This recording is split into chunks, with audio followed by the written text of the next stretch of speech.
વાવ-થરાદ જિલ્લા પંચાયતના નવનિયુક્ત પ્રમુખ અને ઉપપ્રમુખે વિધિવત રીતે પદભાર સંભાળી લીધો છે। ભાજપ સમર્થિત રત્નીબેન હરચંદભાઈ પરમારે જિલ્લા પંચાયત પ્રમુખ તરીકે જ્યારે જગદીશ પટેલે ઉપપ્રમુખ તરીકે ચાર્જ ગ્રહણ કર્યો હતો। પદભાર ગ્રહણ બાદ જિલ્લા પંચાયત કચેરી ખાતે શુભેચ્છકો, આગેવાનો અને કાર્યકરો દ્વારા બંને નેતાઓનું ઉષ્માભેર સ્વાગત કરવામાં આવ્યું હતું। પ્રમુખ રત્નીબેન પરમારે પદભાર સંભાળ્યા બાદ જણાવ્યું કે વાવ-થરાદ જિલ્લાના સર્વાંગી વિકાસ માટે અમે પ્રતિબદ્ધ છીએ।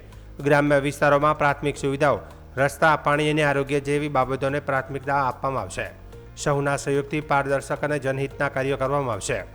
આ પ્રસંગે ભાજપના સ્થાનિક આગેવાનો અને કાર્યકરોએ નવનિયુક્ત પ્રમુખ તથા ઉપપ્રમુખને મોં મીઠું કરાવી અભિનંદન પાઠવ્યા હતા।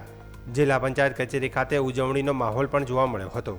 ભાઈ પરમાર, મલુપર જિલ્લા પંચાયત સતત હું જનતા પાર્ટીનો ખૂબ ખૂબ આભાર માનું છું। આજે તારીખ 29/5/2026ના રોજ મને આ જવાબદારી પ્રમુખ તરીકે આપી છે, તો હું મારી નિષ્ઠાથી નિભાવીશ અને દરેક સમાજની પણ સેવા કરીશ અને દરેક પોતપોતાના કોમનો પણ હું વિકાસ કરીશ અને કોઈ બી રસ્તા, ગટર, રોડ કે પાણીની પણ હું વ્યવસ્થા કરીશ। એ મારો દિલથી ખુશથી હું કરીશ અને ખૂબ ખૂબ સૌનો આભાર માનું છું।